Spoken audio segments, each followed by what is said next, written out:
Bismillahirrahmanirrahim. Assalamualaikum warahmatullahi wabarakatuh. A'udzu billahi minasyaitonir rajim. Bismillahirrahmanirrahim. Alhamdulillahi rabbil alamin wa bihi nasta'inu ala umurid dunya waddin. Wassalatu wassalamu ala asyrafil anbiya'i wal mursalin wa ala alihi wa sahbihi ajma'in. Qala Allah Ta'ala fi kitabihil karim wa huwa asdaqul qailin. A'udzu billahi minasyaitonir rajim. Bismillahirrahmanirrahim. La tulhikum amwalukum wala auladukum an dzikrillah wa may yaf'al dzalika fa ulaika humul khasirun. Shadaqallahul adzim wa sadaqa rasulul karim wa nahnu ala dzalika minasyahidin wa syakirin. Walhamdulillahi rabbil alamin. La haula wala quwwata illa billahil aliyil azim. Amma ba'du. Pemirsa, penikmat siaran TV Tabalong yang senantiasa diberkahi dan dimuliakan oleh Allah Subhanahu wa taala. Puji syukur kepada Allah Subhanahu wa taala Zat yang telah menciptakan seorang hamba yang paling mulia di permukaan bumi ini adalah baginda Nabi besar Muhammad sallallahu alaihi wasallam. Sebagai rahmatan lil alamin, tentu beliau mempunyai misi dakwah agar Islam tersebar di permukaan bumi ini. Misi dakwah beliau adalah menggunakan daripadanya dakwah hal dan bilhal. Hal keadaan beliau, bilhal keadaan beliau merupakan wahyu di hadapan Allah Subhanahu wa taala. Karena pada dasarnya Al-Qur'an telah bercerita, "Wa ma yantiqu 'anil hawa in huwa illa wahyu yuha." Tidaklah ada sesuatu yang terkeluar daripada bibir beliau kecuali merupakan wahyu datang daripada Allah Subhanahu wa taala. Kemudian berkat daripada Nabi besar Muhammad sallallahu alaihi wasallam, kita dapat menikmati kehidupan dunia ini yang diberikan oleh Allah Subhanahu wa taala semuanya, baik itu nikmat yang dapat terlihat ataupun nikmat yang tidak dapat terlihat dan dapat dinikmati dengan hati sanubari yang paling dalam. Ketika Allah ciptakan manusia mulai daripada awal rahim seorang ibu, kemudian ketika dilahirkan ke dunia menjadi anak-anak, menjadi remaja, menjadi dewasa, kemudian kembali ke hadirat Allah Subhanahu wa taala dan dikumpulkan di padang mahsyar. Ada beberapa hal yang perlu kita motivasi agar senantiasa ketika kita berada di padang mahsyar mendapatkan naungan daripada Allah Subhanahu wa taala di hari kemudian. Rasulullah sallallahu alaihi wasallam menjabarkan 3 macam yang apabila kita kerjakan di dunia, maka Allah pasti menjanjikan bahwa naungan-naungannya ketika berada di padang mahsyar.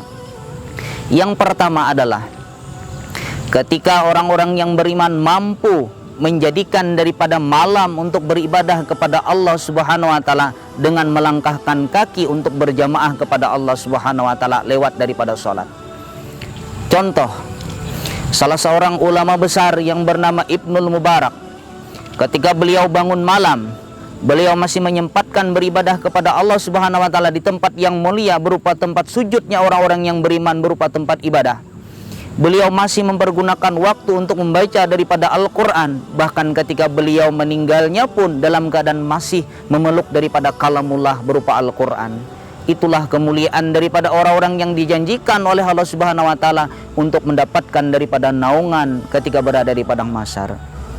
Yang kedua, menjadikan wudu sebagai daripadanya motivasi untuk mendekatkan diri kita kepada Allah Subhanahu wa taala ketika datang waktu dingin ataupun dalam keadaan panas. Pada dasarnya, wudu ketika kita alirkan dalam keadaan wajah, tangan, rambut sampai kedua mata kaki menjadikan kita sebagai orang yang bersih secara jasmani, bersih secara rohani, dan didikan yang terakhir di dalam doa kita, waj'alni min ibadika shalihin, jadikan daripada golongan-golongan orang-orang yang saleh.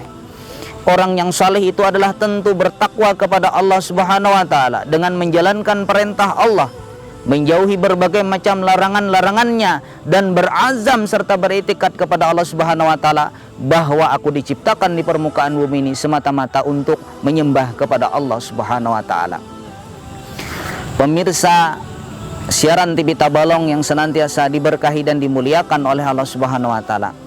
Yang ketiga, yang menjadikan orang-orang yang beriman itu mendapatkan naungan di hadapan Allah Subhanahu wa taala adalah merasa perut lapar, kemudian merasa berbagi dengan orang lain.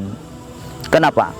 Pada dasarnya ketika orang itu dalam keadaan lapar, mau memberikan sesuatu dan merasakan daripadanya nikmat daripada lapar dan penderitaan daripada orang lain.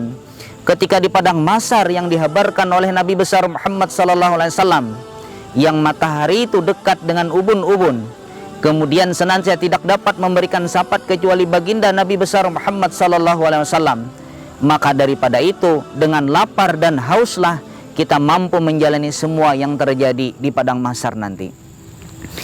Kaum muslimin pencinta siaran TV Tabalong yang senantiasa diberkahi dan dimuliakan oleh Allah Subhanahu wa taala. Ketika perjalanan yang begitu panjang dan begitu dahsyat, lamanya menunggu ketika kita dipanggil oleh Allah Subhanahu wa taala untuk menerima catatan tangan kanan dan tangan kiri, dan senantiasa menunggu yang begitu lama tanpa daripada syafaat Nabi besar Muhammad sallallahu alaihi wasallam. Maka di dalam sebuah riwayat, orang yang pernah merasakan haus dan lapar, orang yang pernah merasakan penderitaan daripada orang lain, di padang mahsyar akan dibukakan oleh Allah Subhanahu wa taala pintu-pintu kemudahan untuk merasakan daripadanya dinginnya ketika orang-orang yang beriman tersebut memberikan sesuatu makanan kepada orang lain. Contoh, di dalam sebuah riwayat ada seorang daripada perempuan yang pekerjaannya mungkin sebagian daripada orang lain itu merasa hina. Tapi ketika beliau memberikan daripadanya terompahnya untuk memberikan minum kepada seorang anjing, seekor daripada anjing sekalipun beratan, Allah menjadikan daripadanya anjing tersebut penyelamat, menjadikan daripadanya beliau dimasukkan oleh Allah Subhanahu wa taala ke dalam surga. Lain halnya kalau seandainya manusia yang diberikan daripada makanan dan minuman tersebut, apa yang dijanjikan oleh Allah Subhanahu wa taala, terbukanya pintu rahmat dan pintu ampunan Allah Subhanahu wa taala. Karena pada dasarnya ketika kita menjamu orang lain yang dalam keadaan lapar, maka doa orang yang lapar dan haus tersebut diijabah oleh Allah Subhanahu wa taala. Kaum muslimin pencinta siaran TV Tabalong yang senantiasa diberkahi dan dimuliakan oleh Allah Subhanahu wa taala, kami berharap kepada diri kami dan kaum muslimin yang mendengarkan siaran channel tersebut agar dapat kita melaksanakan di dalam kehidupan sehari-hari, agar kehidupan kita penuh dengan ridha Allah Subhanahu wa taala. Wabillahi taufiq wal hidayah wa ridha wal inayah. Wassalamualaikum warahmatullahi taala wabarakatuh.